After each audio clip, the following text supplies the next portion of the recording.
Ralph Challis, le don de parler diverses langues. Appendice B, pages 356 à 370, quelques cas authentiques de langues démoniaques discernées au Canada par George Birch, ancien missionnaire à Bornéo.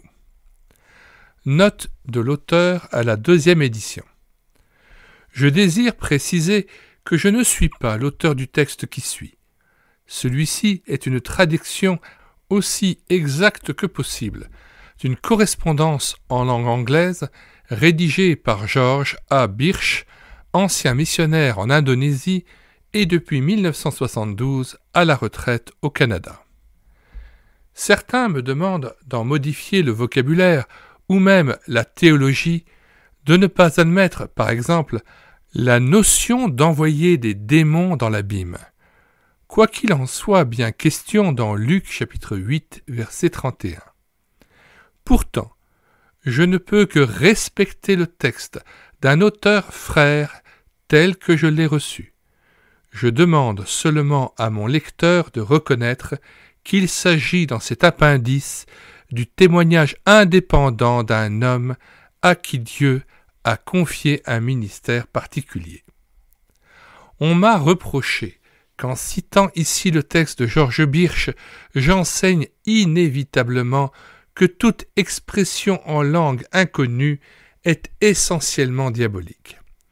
Je sais que des lecteurs malveillants ou simplement curieux se sont reportés à cet appendice, comme à d'autres morceaux isolés de mon ouvrage, en me faisant dire parfois le contraire de ce que j'entends.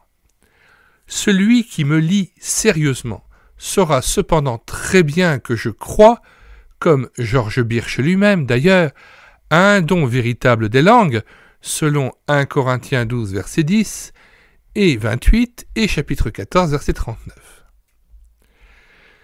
Cela n'empêche que les langues démoniaques ainsi que les langues simplement charnelles sont beaucoup plus répandues qu'on ne veut l'admettre. Il est souhaitable et nécessaire que le peuple de Dieu soit averti sur la réalité de cette incursion de l'ennemi sur le territoire du Saint-Esprit. Le témoignage de George Birch a aidé un grand nombre de personnes à voir clair et à mesurer le danger. Monsieur Birch m'a autorisé à me servir de cette matière. C'est donc avec son consentement que je confie ces données à mon lecteur, étant moi-même convaincu qu'elles pourront éclairer beaucoup de personnes et mieux les armer contre les astuces des puissances des ténèbres. Dans ce récit, les noms des personnes sont supprimés par respect ainsi que la désignation des églises en question.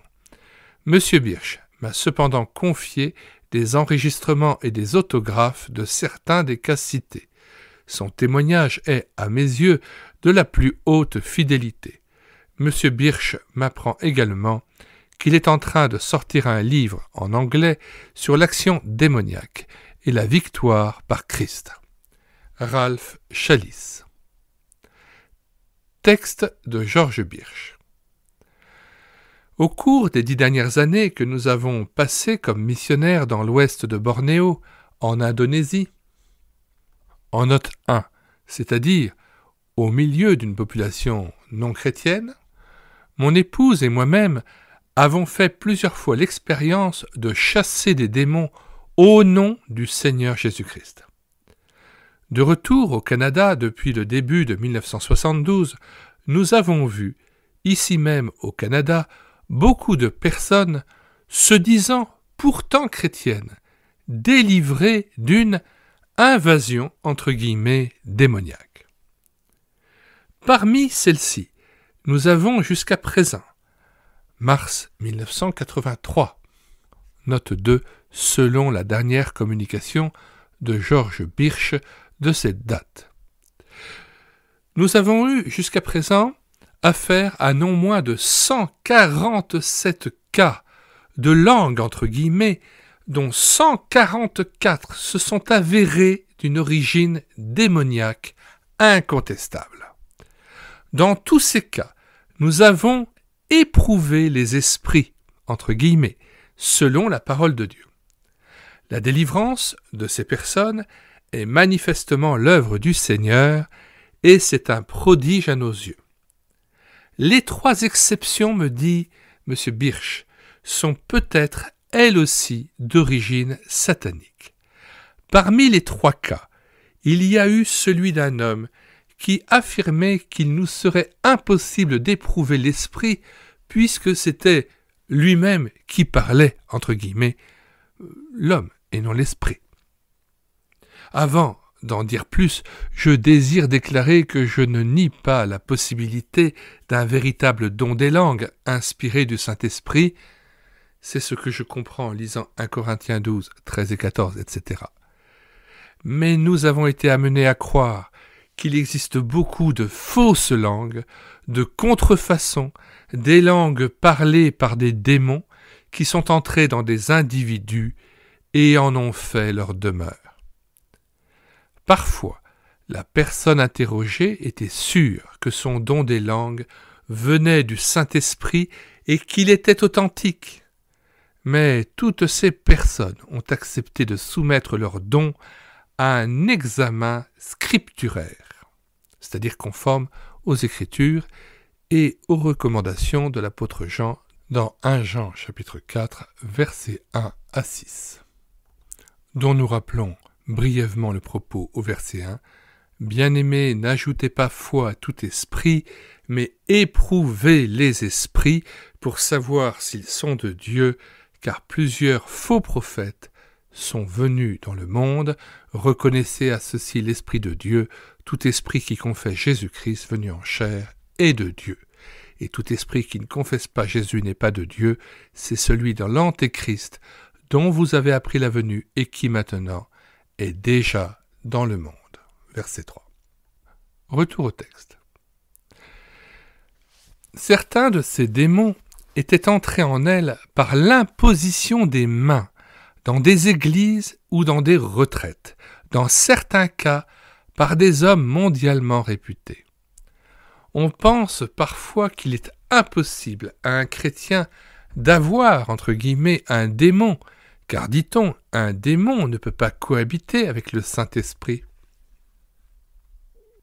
Je ne cherche pas à approfondir cette question, mais je constate que, dans 2 Corinthiens 11, versets 2 à 4, Paul écrit « C'est indéniable » à des chrétiens régénérés, ceux qui constituaient l'épouse de Christ à Corinthe. Il les met cependant en garde contre le danger d'être séduit par Satan et la possibilité de recevoir, entre guillemets, un autre Jésus que Paul n'avait pas prêché et, entre guillemets, un autre esprit en plus du Saint-Esprit qu'ils avaient déjà reçu.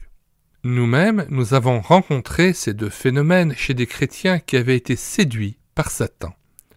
Je voudrais vous donner une courte description de quelques-uns de ces cas, tout en expliquant la manière dont nous éprouvons les esprits. Premier cas.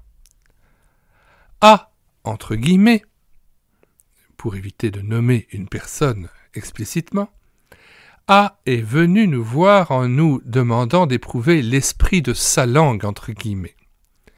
Elle était chrétienne depuis 4 ans et avait été élevée dans une famille chrétienne. Elle s'était jointe à une église qui pratiquait la glossolalie, c'est-à-dire le parler en langue. Elle désirait servir le Seigneur et avait adhéré à un groupe de 24 jeunes qui voyageaient de lieu en témoignant du Seigneur. Tous les membres du groupe parlaient en langue, à l'exception de A. Les autres lui disaient qu'elle n'avait pas reçu le baptême du Saint-Esprit et que, de ce fait, elle ne pouvait avoir la puissance nécessaire au service de Dieu. Ils insistaient sur la nécessité de, entre guillemets, rester dans la ville de Jérusalem jusqu'à ce qu'elle soit revêtue de la puissance d'en haut, fermez les guillemets. Elle a donc cessé de témoigner publiquement et s'est adonnée à la prière. Plus tard, dans une réunion, elle s'est avancée, les mains levées, en disant « Jésus, Jésus, Jésus !» Puis elle s'est mise à babiller. Et l'esprit, entre guillemets, prit possession d'elle, et la fille parler en langue.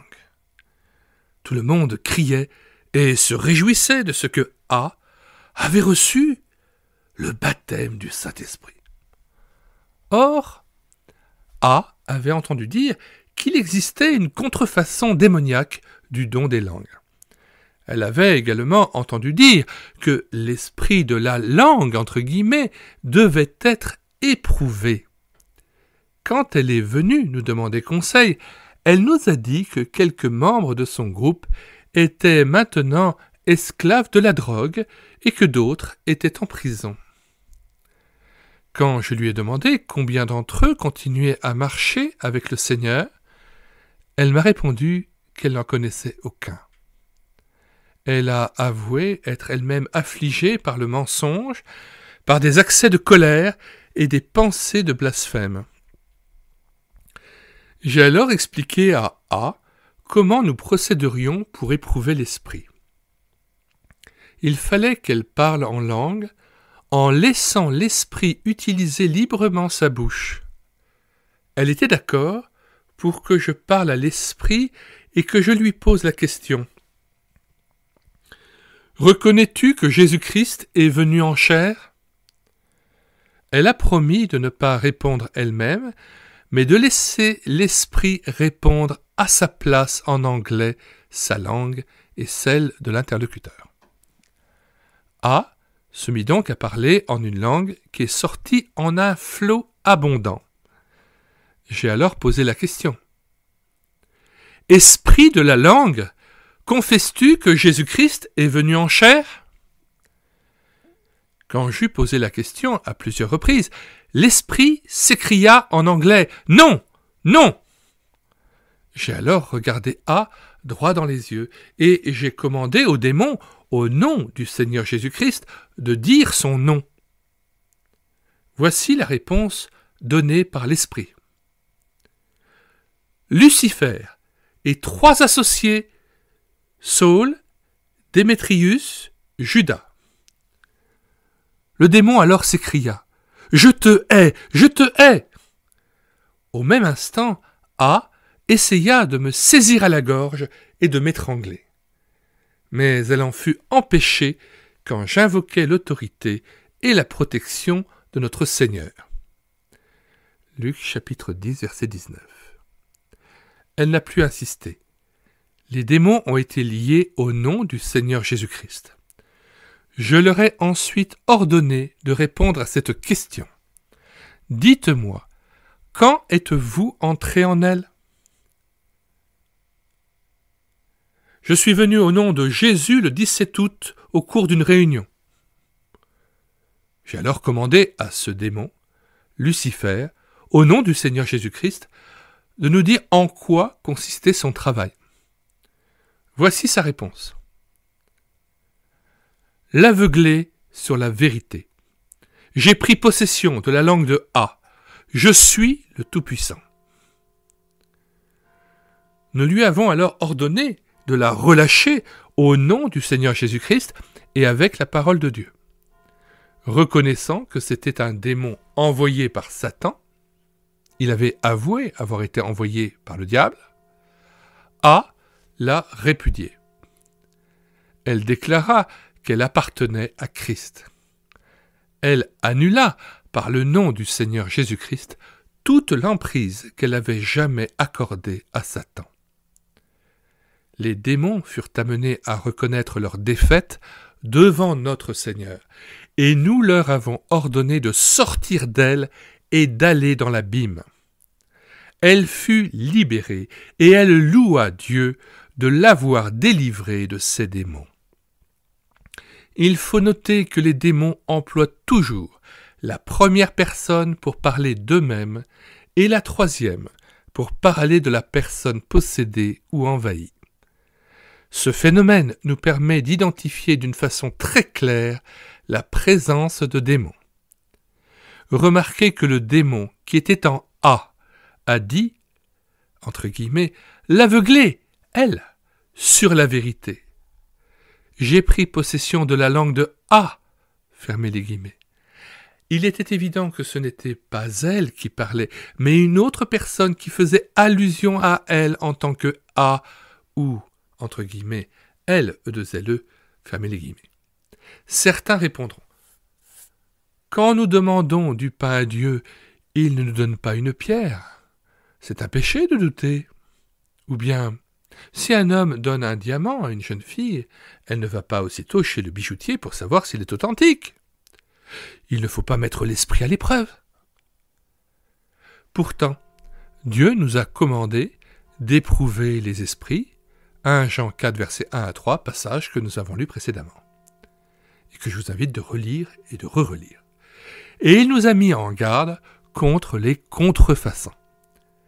Si cette jeune chrétienne, A, avait obéi à Dieu selon l'enseignement clair de sa parole, elle n'aurait pas été trompée et envahie par des esprits méchants.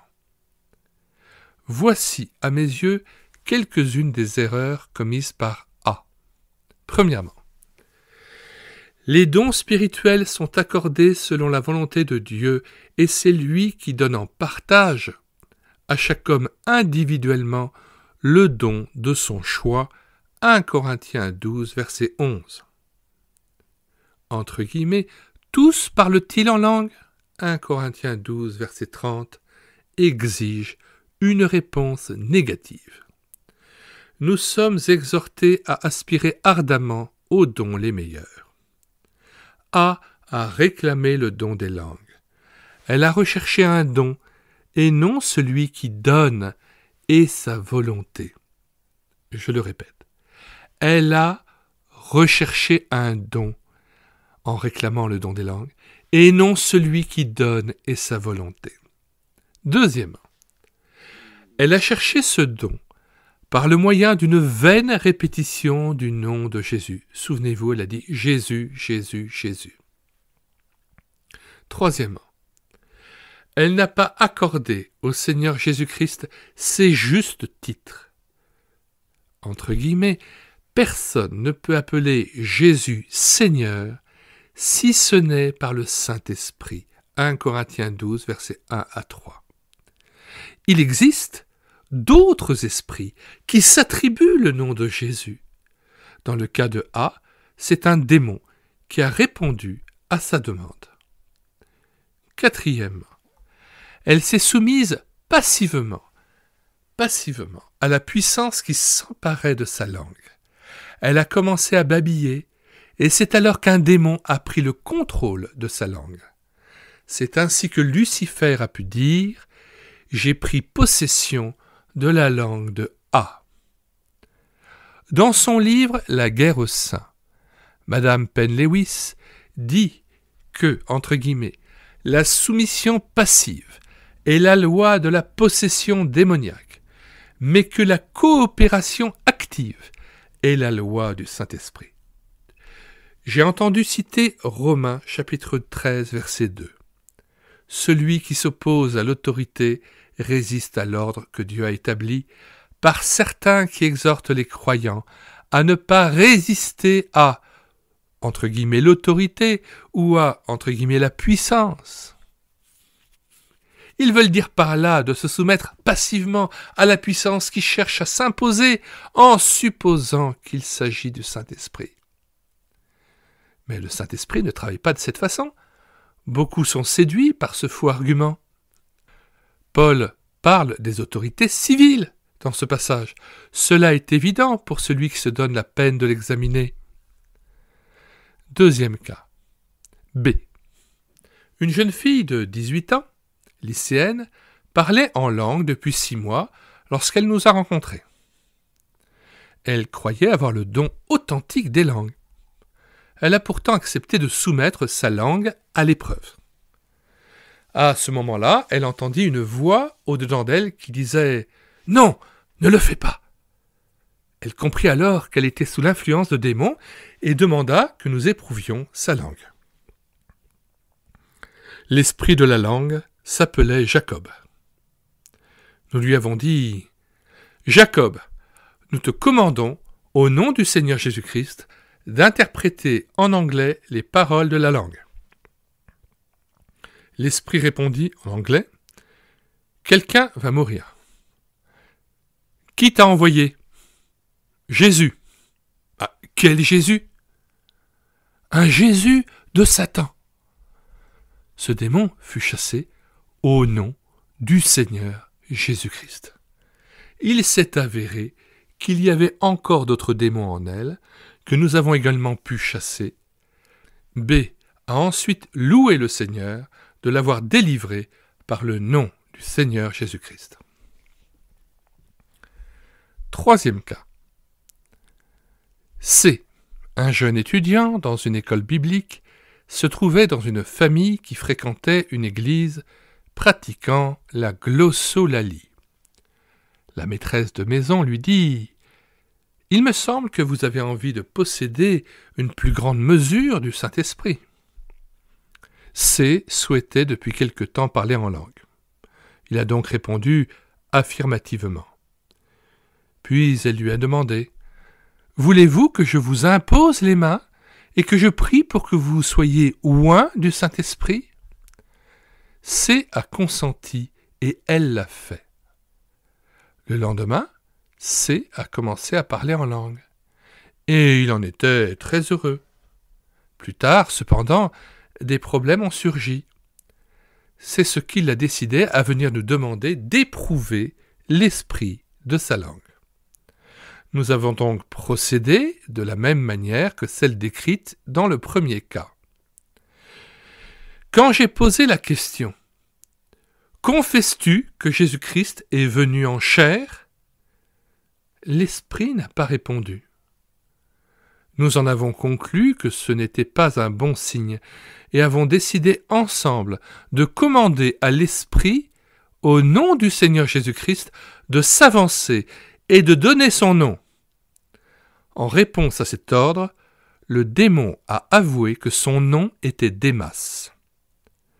Voici un résumé des questions que nous lui avons posées au nom du Seigneur Jésus-Christ et les réponses données par le démon.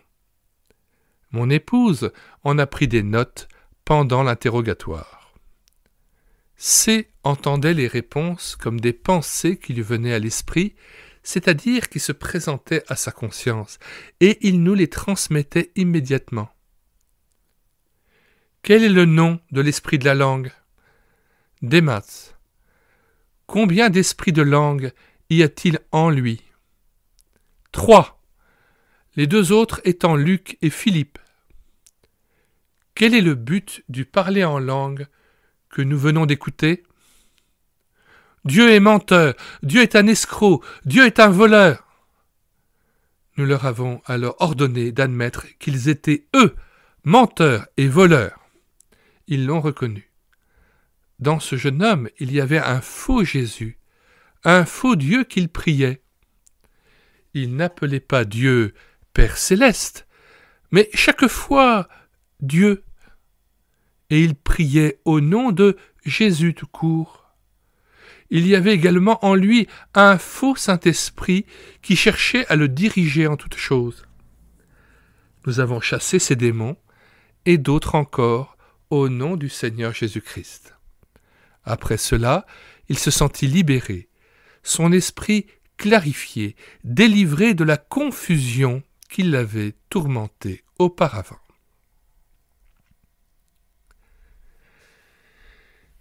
Quatrième cas. D était missionnaire.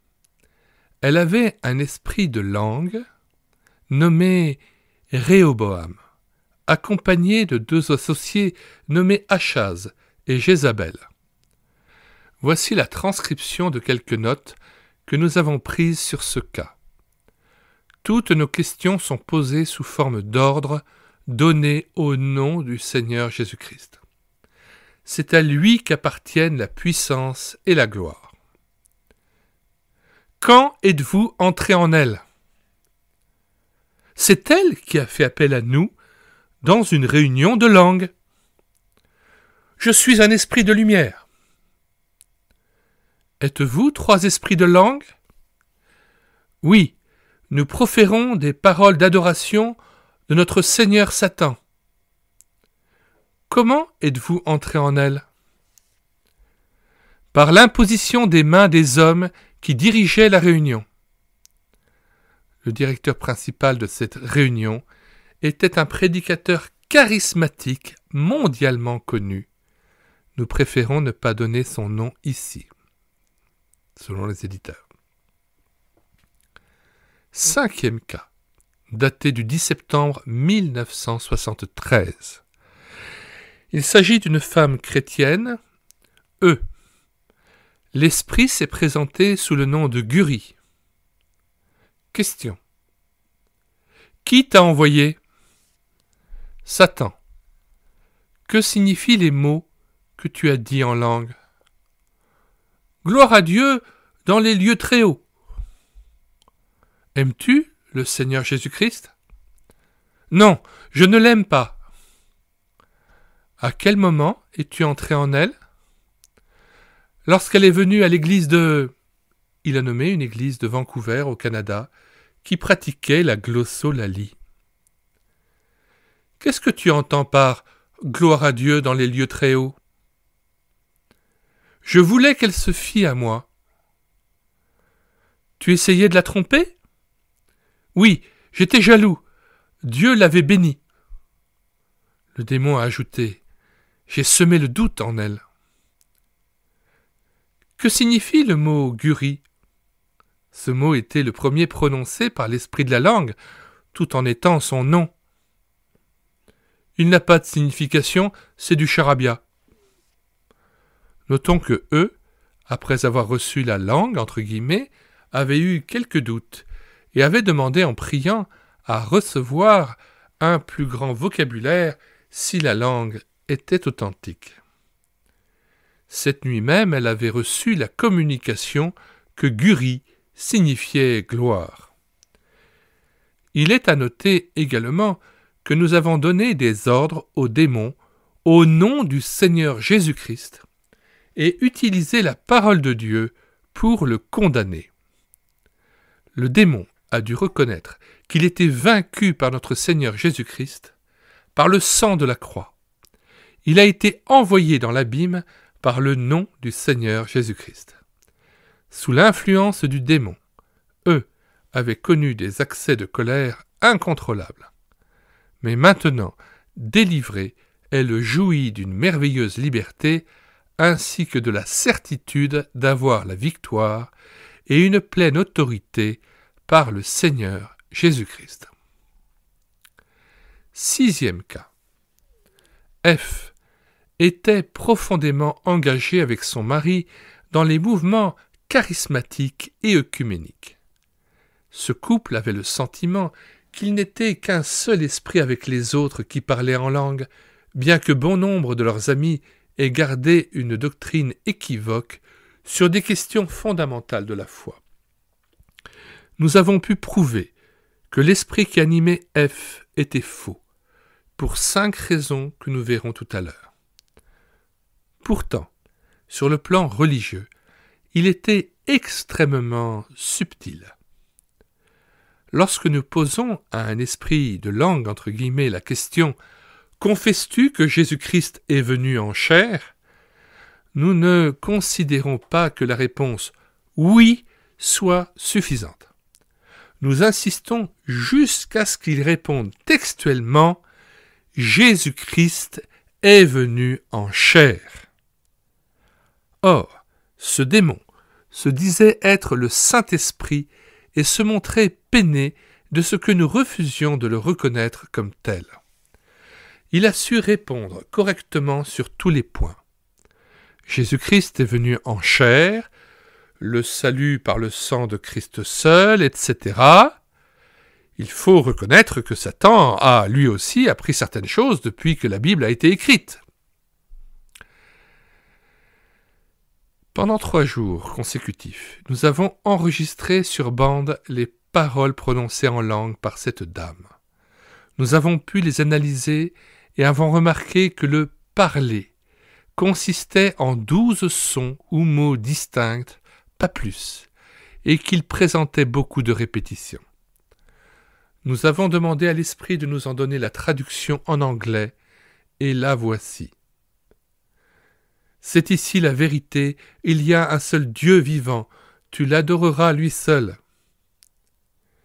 Remarquez qu'il n'y a aucune mention du Seigneur Jésus-Christ dans le message de cette langue. Or, le Saint-Esprit nous a été envoyé afin de nous révéler les choses de Christ. Pourtant, ce message ne mentionnait pas le Christ, il exhortait à adorer Dieu, mais personne ne peut s'approcher de Dieu si ce n'est par Christ. Jean chapitre 14, verset 6, Jean chapitre 16, versets 13 à 14. Voici les 5 raisons qui prouvent que cet esprit était faux. 1. Les vaines redites. 12 mots ou syllabes, répétés d'innombrables fois. Quel message? Quelle édification? Deuxièmement, aucune mention du Seigneur Jésus-Christ, par qui seul nous pouvons nous approcher de Dieu. Troisièmement, quand nous avons demandé combien d'esprits de langue étaient présents, ce démon a répondu 3, alors qu'il n'y a qu'un seul Saint-Esprit, Éphésiens 4, verset 4 que nous citons. Il y a un seul corps et un seul esprit, comme aussi vous avez été appelés à une seule espérance. Par votre vocation, verset 5, il y a un seul Seigneur, une seule foi, un seul baptême, un seul Dieu et Père de tous, qui est au-dessus de tous et parmi tous et en tous. Retour au texte. Quatrièmement, cet esprit se disant le Saint-Esprit, entre guillemets, qui avait inspiré l'Écriture, était incapable de citer une référence bien connue du livre de Daniel. Cinquièmement, cet esprit prétendait savoir parler n'importe quelle langue au monde. Quand nous lui avons demandé s'il saurait s'exprimer en chinois par cette dame, il a répondu posément « Oui, je le saurais ». Mais lorsque nous lui avons demandé de citer Jean chapitre 3 verset 16 en chinois, il en fut incapable. Hélas, ce démon a refusé de sortir de cette dame parce qu'elle-même était persuadée qu'il était le Saint-Esprit. Elle a pris position pour l'ennemi. Elle n'a pas voulu reconnaître que l'esprit était démoniaque et y renoncer. 7e cas. Nous avons rencontré plusieurs démons qui se nommaient Jésus. Cela me paraît très significatif. Nous avons en outre remarqué que les personnes chez qui se trouvent ces démons-là répugnent à utiliser les titres du Seigneur Jésus-Christ. Un jeune homme qui était venu nous demander des conseils priait toujours Dieu au nom de Jésus. Je l'ai exhorté à prier comme notre Seigneur nous l'avait enseigné à notre Père qui es aux cieux et au nom du Seigneur Jésus-Christ. Il m'a répondu « Je me souviens que vous m'aviez déjà dit cela il y a 1 an, mais l'emploi de ces titres me paraît trop formaliste et je n'aime pas le faire. Je trouve tellement plus familier de parler à Dieu au nom de Jésus. Si je parlais à un catholique du Seigneur Jésus-Christ, il serait offusqué, ce qui n'est pas le cas si je lui parle de Jésus. Je lui ai expliqué que les titres avaient donc une profonde signification. Il a ensuite consenti à faire éprouver l'esprit en question et il a été établi qu'il s'agissait d'un Jésus de Satan et d'un Dieu de ce monde. Il avait été trompé par des démons. Les démons se disant Jésus, entre guillemets, sont très actifs aujourd'hui. 8e cas. G était membre d'une église qu'il estimait assez formaliste et morte. Il était ensuite allé dans une église qui pratiquait la glossolalie, c'est-à-dire le parler en langue, où, après qu'on lui ait imposé les mains, il a été, entre guillemets, immolé par l'esprit. Traduction approximative de l'expression couramment employée dans ces milieux anglo-saxons, slain in the spirit. Il était couché par terre, dans une sorte d'extase. En reprenant conscience, il louait Jésus à grands cris, et il a continué à le faire. Mais quand je lui ai posé directement la question, il a reconnu qu'il n'avait employé que le mot « Jésus » et non le Seigneur Jésus-Christ. Il est à remarquer que personne ne peut appeler Jésus Seigneur, du fond du cœur, évidemment, sinon par le Saint-Esprit. Dans cette église, G avait également reçu un don des langues. Le nom de l'esprit de la langue était démoniago. Voici la transcription des notes que nous avons pu prendre pendant l'expulsion de ce démon au nom du Seigneur Jésus-Christ. Démoniago, combien d'autres esprits te sont associés en G? Associés dans le sens de à l'œuvre en G. Je suis seul. Quand es-tu entré en lui? Quand il a été, entre guillemets, immolé par l'esprit. Qui t'a envoyé? Le diable, depuis l'abîme. Est-ce que tu reconnais notre autorité sur toi par le Christ, Jésus, notre Seigneur? Oui, je le reconnais. Dans quel but es-tu envoyé par Satan? Dans le but de tromper. Comment cela? Le tromper en ce qui concerne son amour pour le Seigneur Jésus, afin de détruire sa foi et de lui faire suivre Satan. Alors, tu te faisais passer pour le Saint-Esprit, n'est-ce pas? Oui. G dénonce alors le démon au nom du Seigneur Jésus-Christ. Le démon est chassé jusque dans l'abîme au nom du Seigneur Jésus-Christ. Pourtant, le nom de Jésus, entre guillemets, continue à pénétrer la pensée de G. Nous avons donc ordonné au nom du Seigneur Jésus-Christ que, s'il y avait là un démon se nommant Jésus, il s'avance et dise son nom. Réponse. Jésus. Quel Jésus? Jésus du diable. Quel est ton travail? Qu'est-ce que Satan t'a envoyé faire? L'abuser, enlever la gloire à Dieu. Quand es-tu entré en lui? Lorsqu'il a été, entre guillemets, immolé par l'Esprit. Ce démon a dû s'avouer vaincu par le Seigneur Jésus-Christ, par le sang de la croix, et nous avons pu le chasser dans l'abîme au nom du Seigneur Jésus-Christ.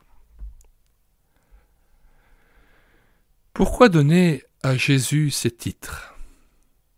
Je désire souligner en quelques mots l'importance que Dieu attache au titre du Seigneur Jésus-Christ. Il est vrai que, dans les évangiles, notre Seigneur est très souvent appelé Jésus. Ce nom, qui signifie sauveur, est évidemment très précieux. Matthieu chapitre 1, verset 21. Il est pourtant en même temps un nom purement humain. L'apôtre Paul, par exemple, dans Colossiens chapitre 4, verset 11, salue un certain Jésus surnommé Justus. D'autre part, le prénom masculin Jésus est très répandu dans les pays de langue espagnole. Pendant sa vie, le Seigneur était connu sous le nom de Jésus de Nazareth, mais la population ne le reconnaissait pas comme Messie ou Christ. Quand Pierre, interrogé par le Seigneur, affirma qu'il était le Christ, le Fils du Dieu vivant, le Seigneur souligna combien Pierre était béni du fait que Dieu lui-même lui avait révélé cette vérité. Puis dans Matthieu chapitre 16, verset 20, il interdit à ses disciples de communiquer cette révélation à qui que ce soit, puisque le moment de sa proclamation n'était pas encore venu. Les hommes pouvaient cependant le savoir s'ils sondaient les Écritures. Après la crucifixion, la résurrection et l'ascension du Seigneur Jésus, et après la venue du Saint-Esprit, le jour de la Pentecôte. Pierre déclare ouvertement, acte 2, verset 36, « Que toute la maison d'Israël sache donc avec certitude que Dieu a fait Seigneur et Christ, ce Jésus que vous avez crucifié. » Remarquez ensuite que les épîtres, au contraire des évangiles, accordent à notre Seigneur ces titres maintes et maintes fois. Lisez par exemple Éphésiens 1, versets 1 à 3. Et remarquez à quel point notre Seigneur Jésus est honoré à plusieurs reprises avec ces titres. Regardez aussi Philippiens 2, versets 9 à 11. C'est pourquoi aussi Dieu l'a souverainement élevé et lui a donné le nom qui est au-dessus de tout nom, afin qu'au nom de Jésus, tout genou fléchisse dans les cieux, sur la terre et sous la terre, et que toute langue confesse que Jésus-Christ est Seigneur, à la gloire de Dieu le Père. Ainsi, nous voyons que la révélation de l'identité de Jésus se fait progressivement dans le Nouveau Testament. Ne retournons pas à l'école maternelle entre guillemets des évangiles en ce qui concerne les titres de Christ, mais accordons-lui l'honneur que lui accordent les épîtres et l'Apocalypse. Remarque. Ce fut à Antioche que pour la première fois les disciples furent appelés chrétiens. Acte 11, verset 26. Pourquoi ? Certains expliquent ce surnom de chrétien en disant que les disciples devaient alors ressembler au Christ. Mais les gens d'Antioche n'avaient jamais vu le Christ. Cette explication n'est donc pas possible. Le surnom de chrétien a dû résulter du fait que les disciples parlaient constamment du Christ et non de Jésus.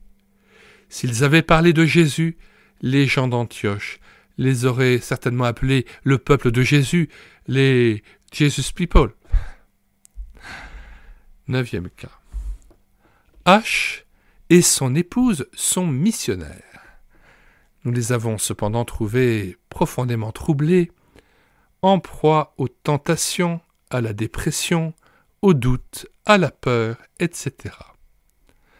Le Seigneur Jésus-Christ les avait délivrés de plusieurs démons, mais H me raconta une expérience que son épouse et lui-même avaient souvent connue et qui, il en était certain, était authentique parce qu'elle était si glorieuse. Il l'appelait la pratique de la présence de Dieu. Souvent, il s'asseyait, c'était parfois avant le repas, et les mets avaient le temps de se refroidir. Et ils se sentaient saisis par une puissance qui leur faisait croire qu'ils étaient dans la présence même de Dieu. J'ai demandé à H de mettre par écrit les paroles qu'ils employaient à ces moments-là, lorsqu'ils cherchaient à s'approcher de Dieu à travers cette expérience. Voici ce qu'il écrivit. Pratique de la présence de Dieu. Jésus, Jésus, nous savons que tu es ici avec nous. Nous reconnaissons ta présence, Jésus béni, Jésus précieux, gloire à ton saint nom. H décrivit ensuite de quelle manière cette puissance survenait sur eux et leur accordait une expérience glorieuse qui, ils en étaient convaincus, provenait de la présence même de Dieu. J'ai alors fait remarquer à H qu'il n'avait pas accordé au Seigneur Jésus-Christ ces titres, et que je soupçonnais qu'il pouvait s'agir d'un autre Jésus, selon 2 Corinthiens 11, 4, que nous allons lire. Car si quelqu'un vient vous prêcher un autre Jésus que celui que nous avons prêché, ou si vous recevez un autre esprit que celui que vous avez reçu, ou un autre évangile que celui que vous avez embrassé, vous le supportez fort bien. Retour au texte. Il était tout à fait disposé à mettre cet esprit à l'épreuve. Je donne ici les notes que mon épouse mit par écrit pendant que nous éprouvions l'esprit. Nous donnons textuellement les réponses du démon. Notre question. Si c'est un autre Jésus qui est entré dans H par la soi-disant pratique de la présence de Dieu, nous t'ordonnons, au nom du Seigneur Jésus-Christ, de te déclarer et de donner ton nom. Jésus l'impie. Combien d'esprits associés as-tu avec toi en H? J'ai beaucoup d'amis avec moi. Combien? Nous sommes 18, moi-même y compris. Quel est ton travail? Je veux qu'il adore le Dieu de ce monde. Je veux l'empêcher de voir la vérité. Je veux qu'il soit allié à Satan. Je veux qu'il sache qu'il existe une puissance autre que Dieu. Je suis venu pour le garder dans les ténèbres. Je veux le garder aussi loin de Dieu que possible. Je l'ai amené dans une grande confusion. J'ai réussi. Nous avons condamné ce démon par l'Écriture dans 2 Corinthiens 4, versets 3 à 6 que nous citons. Si notre évangile est encore voilé, il est voilé pour ceux qui périssent, pour les incrédules dont le Dieu de ce siècle a aveuglé l'intelligence, afin qu'ils ne vissent pas briller la splendeur de l'Évangile, de la gloire de Christ, qui est l'image de Dieu. Nous ne nous prêchons pas nous-mêmes, c'est Jésus-Christ, le Seigneur, que nous prêchons, et nous nous disons vos serviteurs à cause de Jésus. Car Dieu, qui a dit « La lumière brillera du sein des ténèbres », a fait briller la lumière dans nos cœurs pour faire resplendir la connaissance de la gloire de Dieu sur la face de Christ. Puis le démon a repris. « Je suis vaincu, je le reconnais. Nous l'avons chassé avec tous ses associés, au nom du Seigneur Jésus-Christ. » H et son épouse furent merveilleusement délivrés par notre Seigneur. Ils sont maintenant libres et remplis de joie. Le Seigneur Jésus-Christ s'est servi d'eux pour en aider d'autres et leur apporter une bénédiction. 10e cas. I accepte de faire éprouver l'esprit de sa langue en accord avec le texte de 1 Jean, chapitre 4, versets 1 à 3, que nous venons de lire. Je lui explique comment nous procéderons et insiste sur le fait qu'il ne doit pas répondre de lui-même, mais laisser l'esprit le faire. I se met à parler en langue, et je questionne l'esprit. Esprit de la langue, je te commande, au nom du Seigneur Jésus-Christ, de nous dire si tu confesses que Jésus-Christ est venu en chair. Je ne sais rien à ce sujet. Donc tu n'es pas le Saint-Esprit. Quel est ton nom? Tromperie. Je viens pour tromper. Qui t'a envoyé? Satan. Quelle est la mission que Satan t'a confiée en I?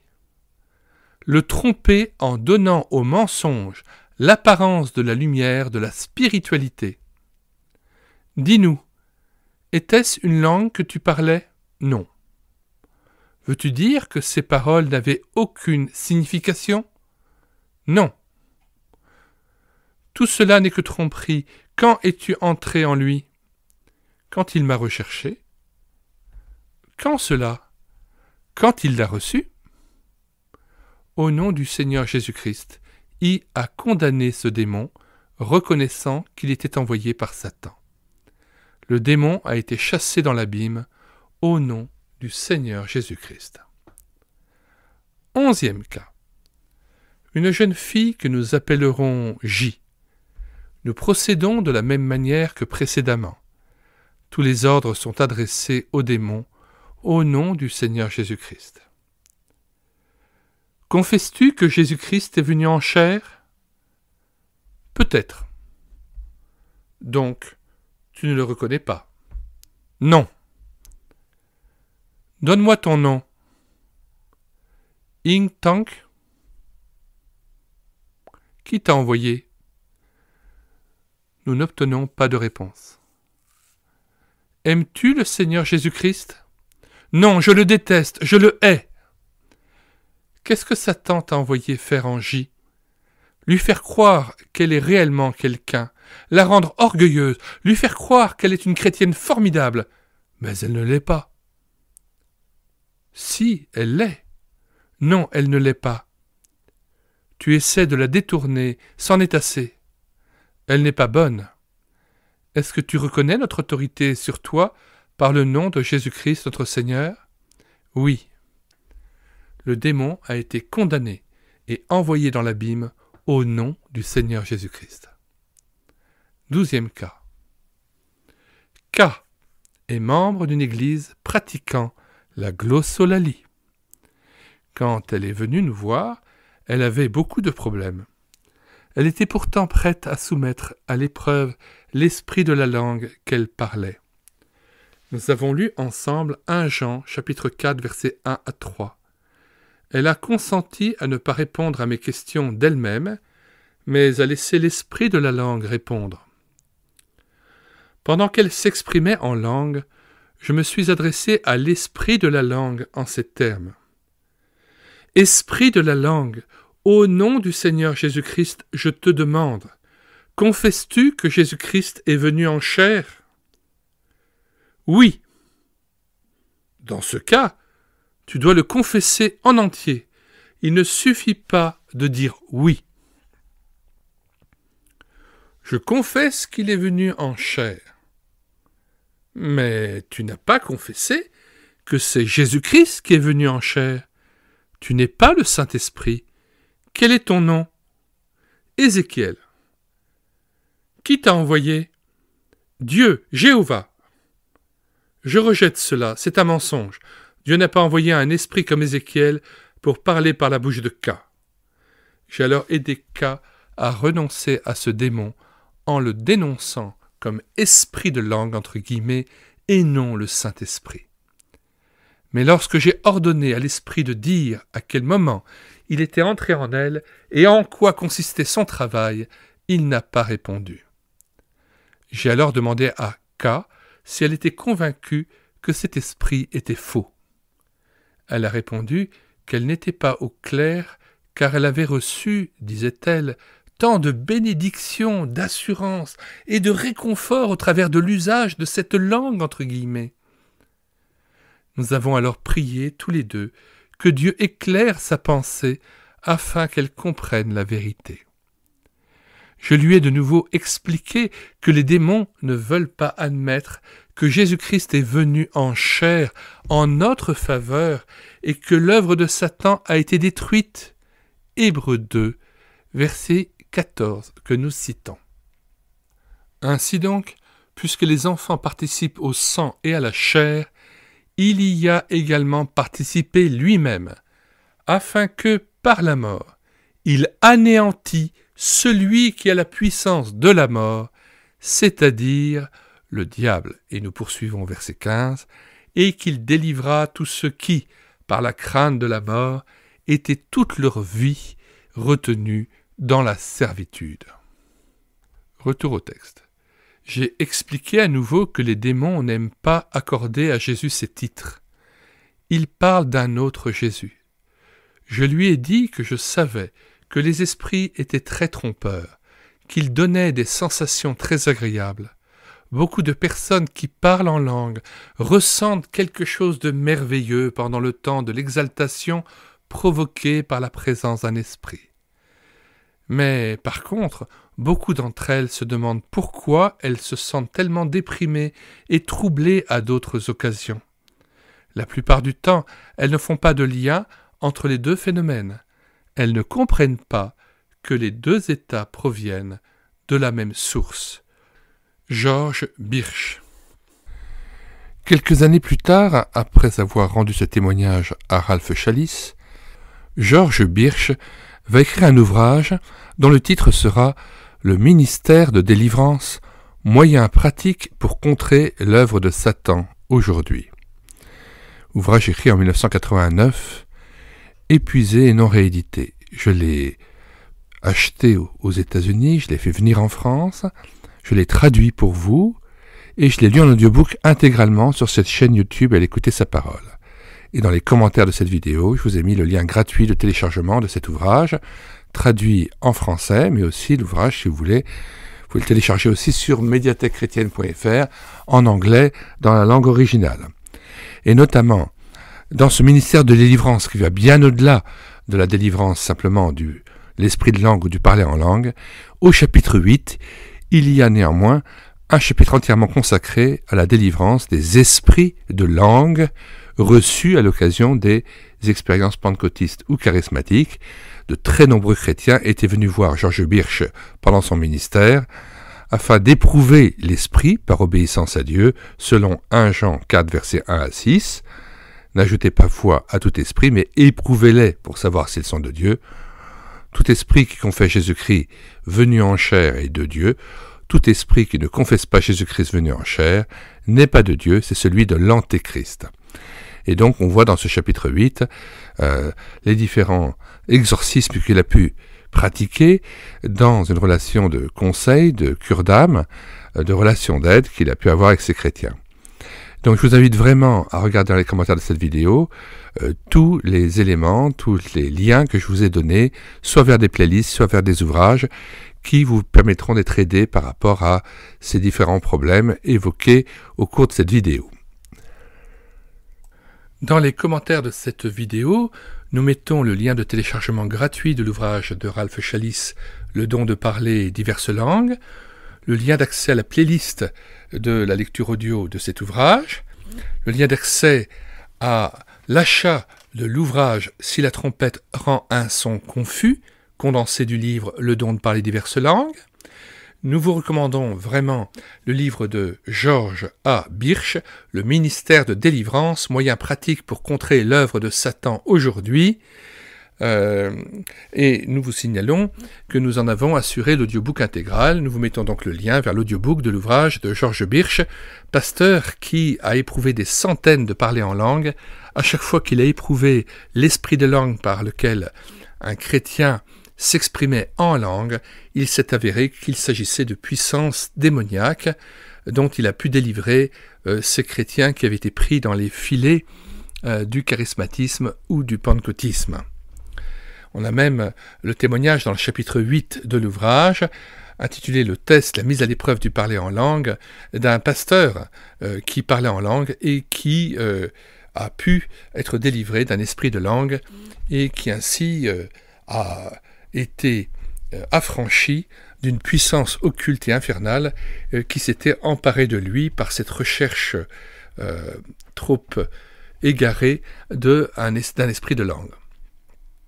Et puis bien sûr, nous vous mettons le lien vers l'appendice B de cet ouvrage de Ralph Challis, Le don de parler diverses langues, intitulé « Quelques cas authentiques de langue démoniaque discernés par Georges Birch, ancien missionnaire testé, éprouvé les esprits de langue ». Nous vous mettons aussi bien le lien vers le texte que vers l'audiobook de ce passage de Georges Birch, ami de Ralph Challis.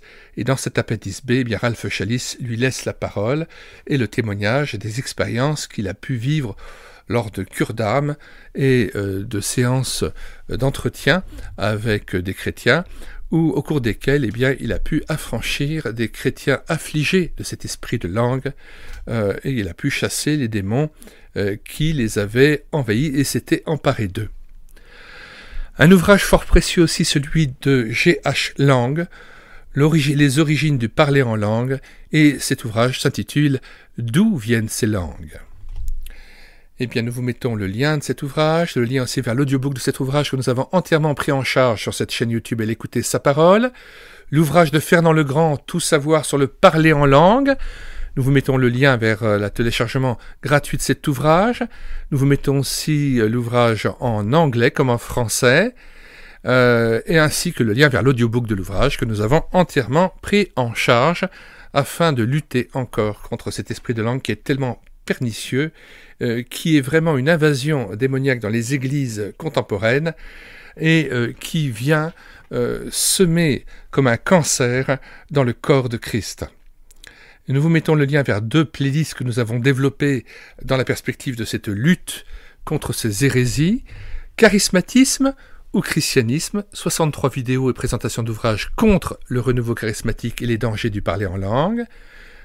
2e playlist vers laquelle nous vous aiguillons en vous en communiquant le lien, pentecôtisme ou christianisme, faux Saint-Esprit, faux Jésus, faux évangile.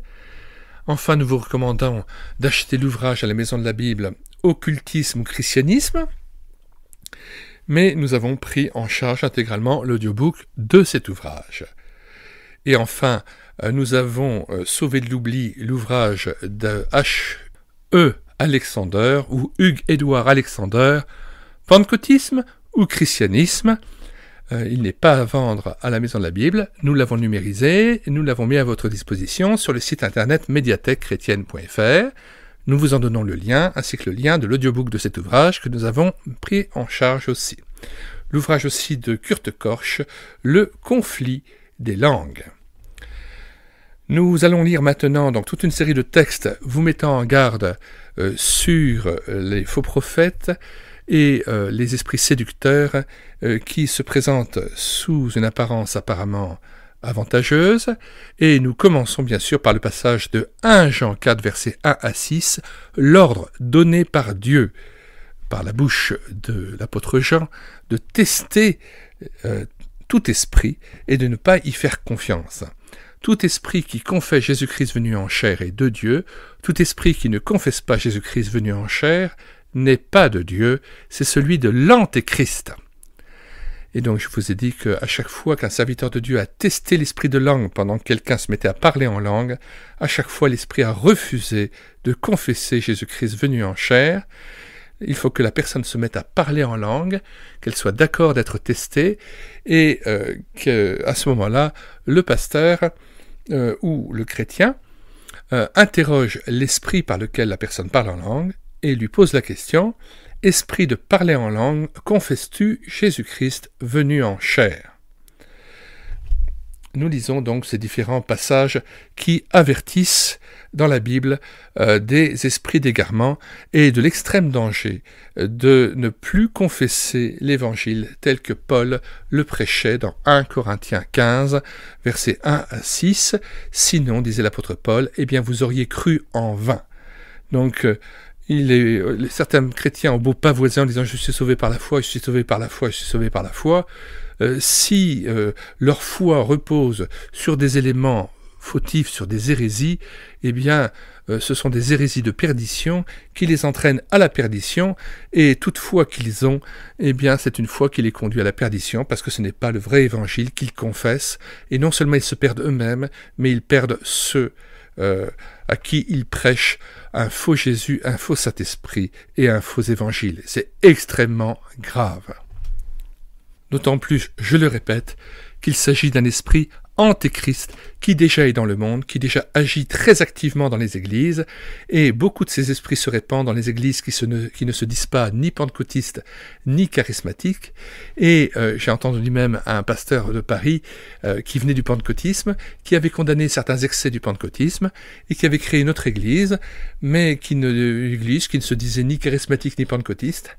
Il interdisait le parler en langue dans l'église, mais dans l'entretien individuel, il encourageait chacun des chrétiens à parler en langue dans le privé. Alors je rappelle que le parler en langue dans le privé, c'est encore pire, parce que ça vient en désobéissance totale à ce qui est dit dans la parole de Dieu. S'il y a parler en langue, c'est forcément dans le contrôle de l'Église, et il faut qu'il y ait des interprètes et une traduction. Et il ne s'agit pas d'un parler en langue incompréhensible, d'un charabia obscur, il s'agit tout simplement d'une langue étrangère qui pourrait permettre aux non-croyants de se convertir, si jamais ils pouvaient à ce moment-là entendre la parole de Dieu. Et la plupart de ceux qui parlent en langue dans le secret ne savent même pas qu'ils sont à ce moment-là animés par un esprit d'en bas. Et je connais un pasteur, c'est pour ça que j'ai dû quitter cette église baptiste, je connais un pasteur qui pendant 40 ans a parlé en langue, et il continue à parler en langue dans le privé, mais il ne sait même pas ce qu'il dit. Et comment peut-on imaginer que l'esprit de Christ puisse être un langage obscur, incompréhensible, alors que dès le début de l'évangile de Jean, il est dit que ta parole est lumière.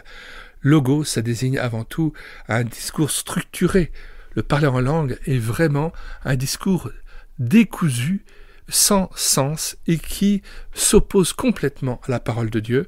Et quand on voit vraiment ce que les gens disent en fait dans le parler en langue, y compris dans le privé, ce sont des paroles de blasphème, d'opposition à Dieu, d'insulte à Dieu. Et donc il y a des pasteurs qui à la fois parlent en langue dans le privé et s'imaginent louer Dieu. et s'abusent eux-mêmes. Le dimanche, ils louent Dieu, et dans la sphère privée, ils se mettent à l'insulter. Alors je vous conseille vraiment d'écouter la vidéo sur YouTube de Madame Reboul. Les dangers et dérives du renouveau charismatique catholique, véritable infiltration dans l'Église romaine. Michèle Reboul est donc historienne des religions, et notamment du catholicisme. Et c'est une conférence qui dure 1h30. Au bout d'une heure, elle donne ce témoignage étonnant. En plein cours d'une messe, il y a des gens qui se mettent à parler en langue. Et par le plus grand des hasards, il y a des Indonésiens qui sont là et qui entendent curieusement et comprennent le langage dans lequel ces gens qui sont venus parler et prier en langue s'expriment. Seulement, ce qui les étonne, c'est qu'ils s'expriment en langue en blasphémant Dieu, en insultant Dieu, et au lieu de louer Dieu, ce sont des esprits qui s'opposent à lui, ce sont donc des puissances d'en bas. C'est donc une invasion démoniaque qui a déferlé dans l'Église, aussi bien catholique que protestante ou évangélique, et donc c'est pour ça que je mets toute ma force dans la dénonciation de ces esprits de langue qui sont véritablement des esprits qui séduisent, qui font aussi, hélas, des miracles, ce sont des faux prodiges, et donc c'est très important que l'Église veille et qu'il y ait des veillants qui puissent avertir les frères et sœurs en Christ de l'extrême danger de l'invasion démoniaque de ces esprits de langue. Pour ceux qui nous rejoindraient en cours d'audiobook, nous mettons dans les commentaires de cette vidéo le lien de téléchargement de cet ouvrage de Ralph Challis, Le don de parler diverses langues, ainsi que le lien vers la playlist de cet audiobook, afin que tout un chacun puisse s'y prendre dans l'ordre pour commencer l'audiobook par le début. Il m'a semblé qu'il était très important de prendre en charge cet ouvrage, aussi bien par une réédition numérique. C'est pourquoi nous l'avons aussi téléversé sur notre site internet médiathèquechrétienne.fr, site que nous avons bâti en synergie avec cette chaîne YouTube et l'Écouter sa parole, afin d'assurer la réédition numérique gratuite des ouvrages chrétiens épuisés et non réédités, et de prendre en charge aussi cet ouvrage sous la forme d'un audiobook, puisque cet ouvrage étant assez long, il est possible que certaines personnes soient rebutées par l'aspect d'une lecture d'un ouvrage de presque 400 pages, mais son impact doctrinal est très important et il permet aussi de pouvoir détourner tout un chacun, tous les chrétiens, du piège du parler en langue tel qu'il est conçu actuellement dans les milieux charismatiques et pentecôtistes. C'est pourquoi nous mettons en plus dans les commentaires de cette vidéo un très grand nombre de liens vers des playlists, notamment la playlist Pentecôtisme ou Christianisme, Charismatisme ou Christianisme, et bien d'autres playlists encore d'ouvrages dont j'ai assuré l'audiobook, ou le lien vers des ouvrages que vous pouvez télécharger et qui traitent notamment de la question du parler en langue.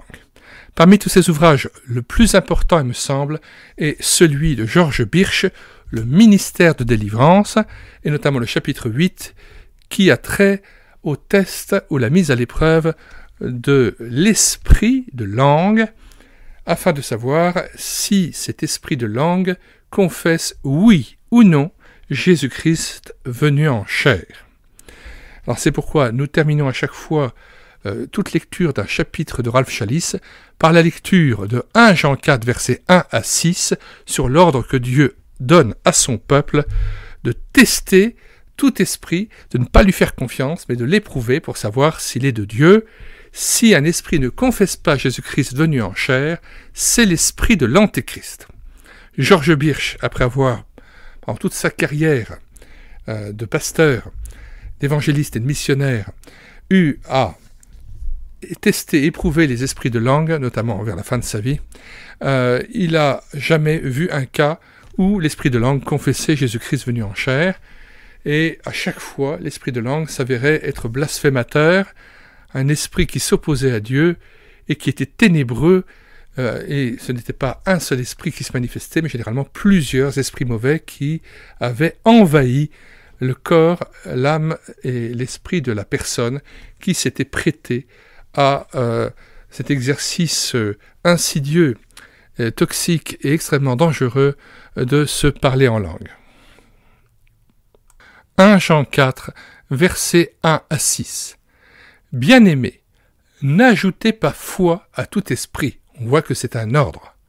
Mais éprouvez les esprits, encore un ordre, pour savoir s'ils sont de Dieu, car plusieurs faux prophètes sont venus dans le monde. Reconnaissez à ceci l'Esprit de Dieu.